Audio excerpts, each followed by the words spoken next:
Hello guys, hi, welcome to my first vlog video. ଏହି ଗ୍ରାମଟି ମଣ୍ଟରପୁର ଗ୍ରାମ ଡିମ୍ବ ଗ୍ରାମ ପଞ୍ଚାୟତରେ ଅବସ୍ଥିତ। କେନ୍ଦୁଝର ସହରରୁ ମାତ୍ର 10 କିଲୋମିଟର ଦୂରରେ ଏହି ଗ୍ରାମଟି ଅଛି। ଆଜି ଏକ ସୁନ୍ଦର ତୃପ୍ତିର ଅବସାଦ ନାହିଁ।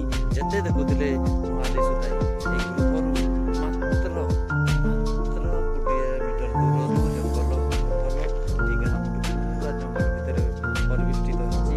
ଏଠି ବିଶ୍ର ଜନ୍ତୁମାନେ ଥାନ୍ତି ଏବଂ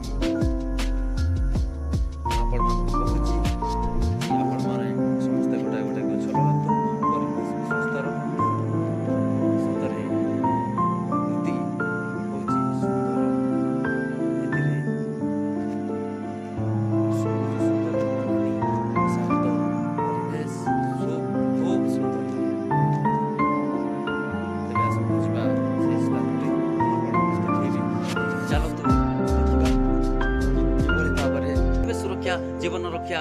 ଜଙ୍ଗଲ ହେଉଛି ପରିବେଶର ଅନ୍ୟ ଏକ ଉପାଦାନ ଯାହା ବର୍ତ୍ତମାନ ଅବିଚାରିତ ଭାବରେ ଏ ମାନବ ସମାଜ କାଟି ଚାଲିଛି। ଫଳରେ ଯେଉଁ ଗଛ ଆମକୁ ଅକ୍ସିଜେନ୍ ଦେଇକି ଜୀବିତ କରି ରଖିଛି, ଦିନ ଆସିବ ଆମେ ଏତିକି ଟିକେ ଅକ୍ସିଜେନ୍ ପାଇବାନି, ଏ ମାନବ ସମାଜ ସମ୍ପୂର୍ଣ୍ଣ ରୂପେ ବିଲୋପ ପାଇଯିବ। ତେଣୁ ଆଜିଠୁ ବର୍ତ୍ତମାନ, କାଲି ନୁହଁ ଆଜି ନୁହଁ, ବର୍ତ୍ତମାନଠୁ ଆମକୁ ଗୋଟିଏ ବୃକ୍ଷ ଗୋଟିଏ ଜୀବନ, ଏହି ନୀତିରେ ଆମକୁ ଆଗକୁ ବଢ଼ିବା ପାଇଁ ପଡ଼ିବ ଏବଂ ବର୍ତ୍ତମାନଠୁ ଆମକୁ ଗୋଟାଏ ଗଛ ଲଗାଇବା ପାଇଁ ପଡ଼ିବ।